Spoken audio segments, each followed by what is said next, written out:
are bringing you toilet cam today. Tell the viewers where we are, Jax. Well, we've decided to. I've always wanted to do something radical in an accessible toilet, being a wheelchair user, and I thought that was going to involve some sexy time, but it's just involved talking about sex. So we've come to talk to you about sex in a really kind of smelly and very public accessible toilet in Melbourne. Absolutely, yep. Keeping it real here. Yep. Bringing the revolution straight from the accessible public toilet. Yeah. I do work around disability, sexuality, and intersectionality with queer identity.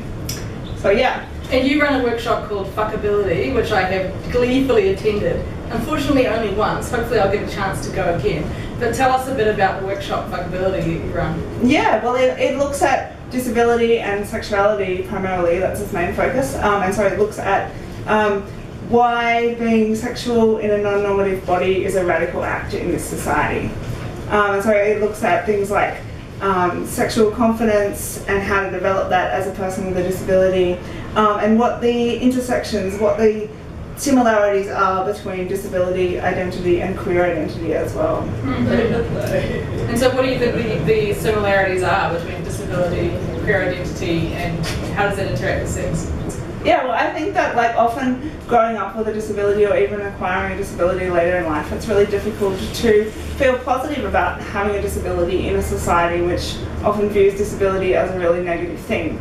And that's similar to queer identity in that queer people often feel really othered, and a lot of people see queer identity as a negative thing, so it's often hard to find a way to develop this positive sense of self. And so one of the ways that queer people do that, and also one of the ways that people with disabilities do that, is by finding a sense of community, finding other people that have this part of themselves as well and that view it in a positive way, and then also finding language and finding terms which you like to use and self-identify under, and reclaiming language and labels as well. So for me, I really like saying I'm disabled, and that for me that's a really positive and political thing. It's not putting myself down. It's and it's the same with saying that I'm queer or that I'm gay or whatever.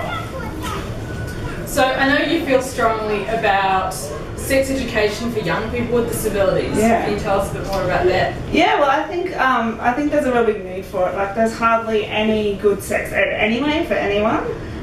But particularly for people with disabilities, it's often framed in the sense of what you can't do with your body, what's wrong with your body, all this medicalisation of the body and looking at the non-normative body as a flawed thing. And I like to look at it in terms of a bit of a strength-based thing, I guess. What do you want? What do you like? What are you into? What can your body do? What feels good for you? How can you learn to reconnect with your body and have fun in your body? And we love having fun. That's what we're all about. Yeah. Sex positive, sex ed. Yeah.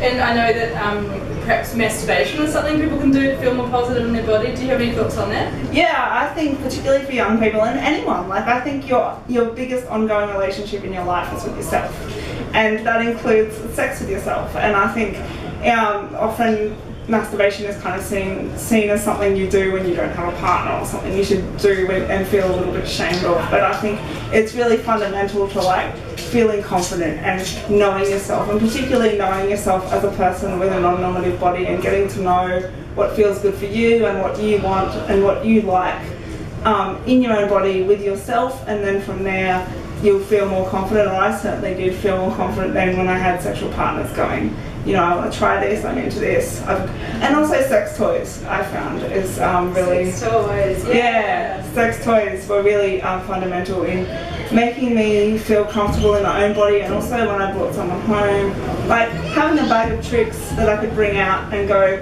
oh, I've got this, have you seen this thing before? It does this, and I've got this one that does this, and having a range of different things, penetrative stuff and non-penetrative stuff, and it just made me feel so much more confident and so much more fun. I think sex should be fun, and it can sometimes be serious if that's what you're into and you want to get into a bit of role play, but it should be an enjoyable thing, whatever that enjoyment is for you.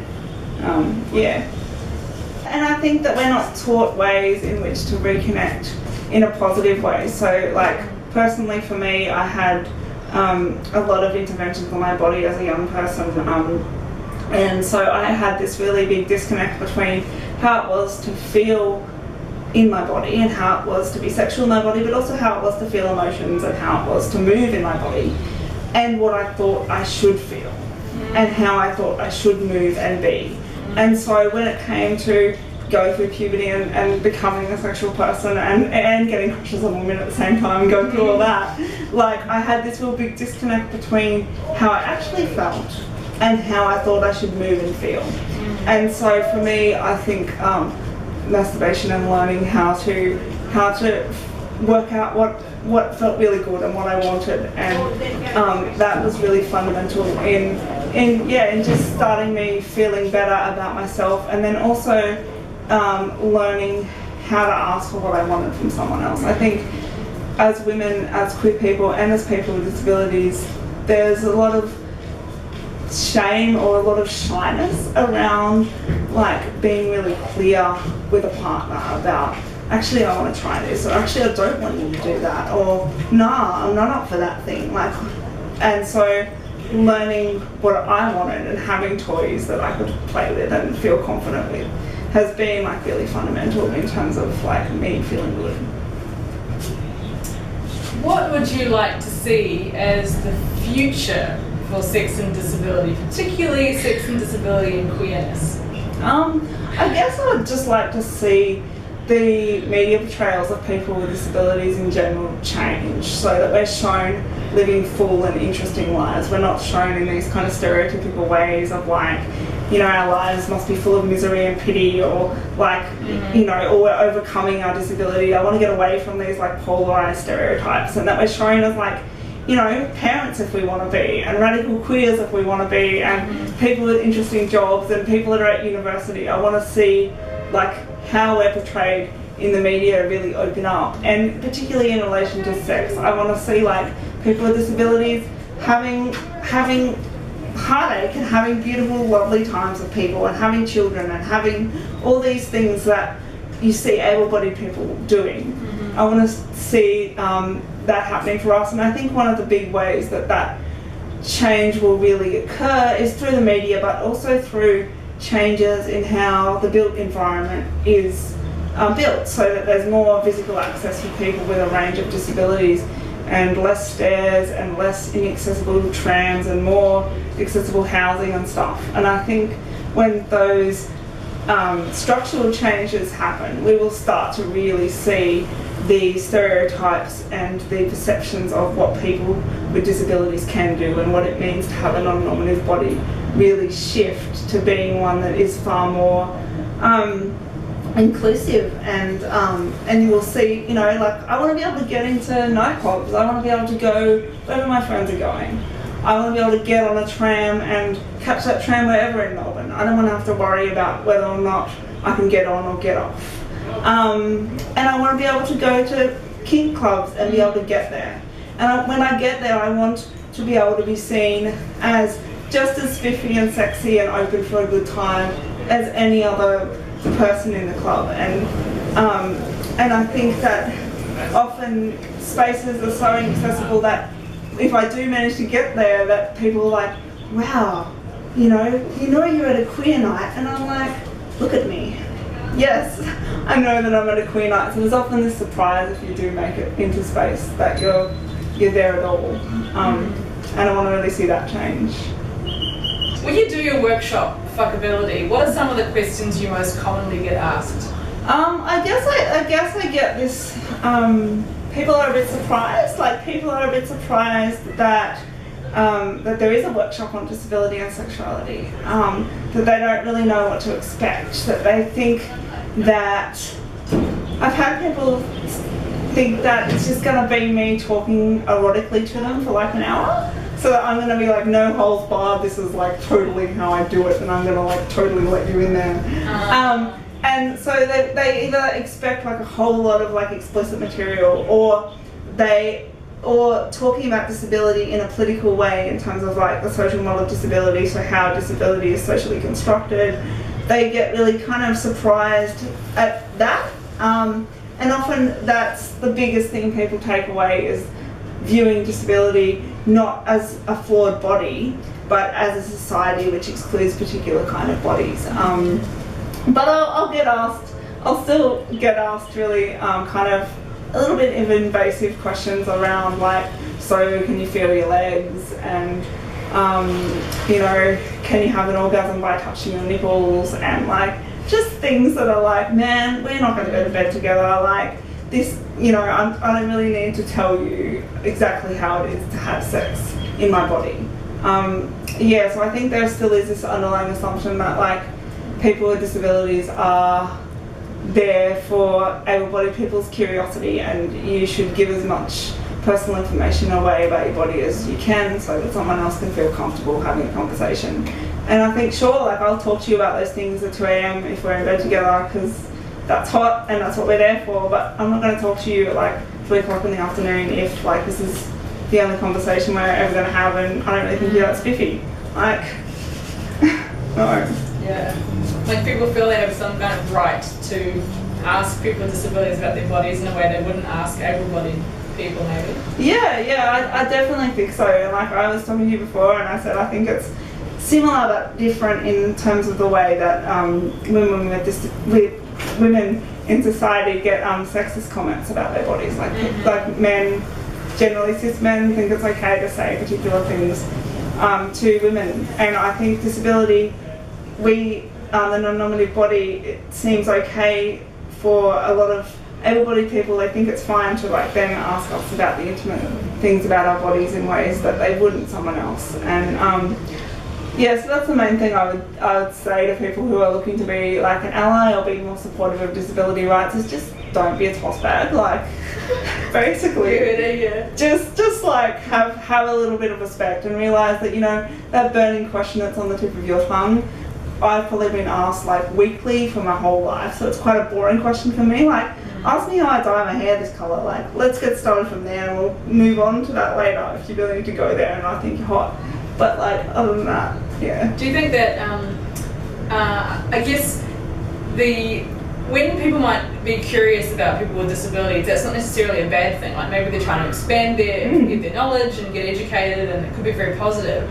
But obviously it doesn't need to be your role every second of the day to educate people. No. And I'm wondering if somebody did want to ask you a question, like if they saw you as a source of information, how would they phrase a question so that it was more tactful and more appropriate, so you'd feel willing to answer? Like would they ask it more kind of general, like instead of saying you, would it be more like, do people with disabilities experience this? Or like how do you reckon people could ask, you know, more respectfully? Yeah, like hand dryer issues. Yeah, like live from the public toilet. Ooh, there we go again. It's getting turned on for no particular reason. There's nothing waving underneath it, but it's just going off. Yeah, like I understand people's curiosity, and I understand that like maybe if you know you have the hots for someone with a non-normative body and you really don't know how to go about it because you've never been in that situation before. And what I would say to that is like everyone's body's different. What everyone wants in terms of sexuality is different. So just approach that person. The first thing I'd say about that is don't ask what's wrong with you as an opening question. Like that will not get you laid. That is not a sexy question. Like knowing about the intimate details of my body within the first 5 minutes of the conversation is not something we really need to have happen. Like impress me with other questions. Like ask about my hair, or ask about what I do with my life. Like ask other things, because yeah, asking that at the very beginning is kind of a pretty big turn off.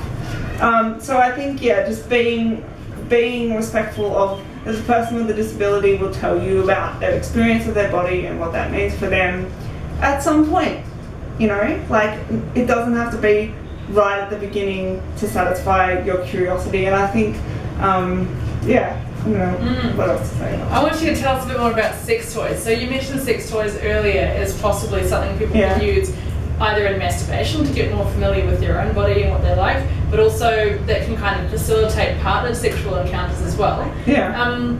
My question is, there are people, like, you know, disability covers a wide variety of different physical abilities.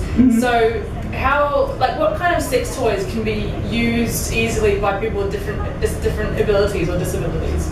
Well, I'd have to say that I'm not the authority on all non-normative bodies and all disabilities, or nor all sex toys. I don't have enough money to buy everything I would love to try out.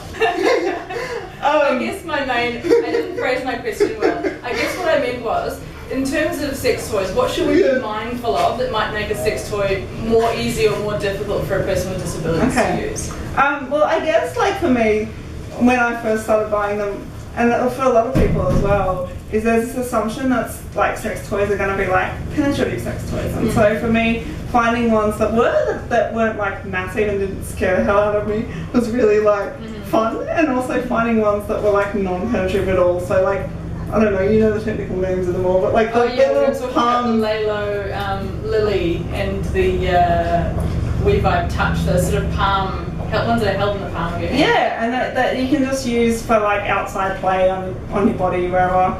That was really fun.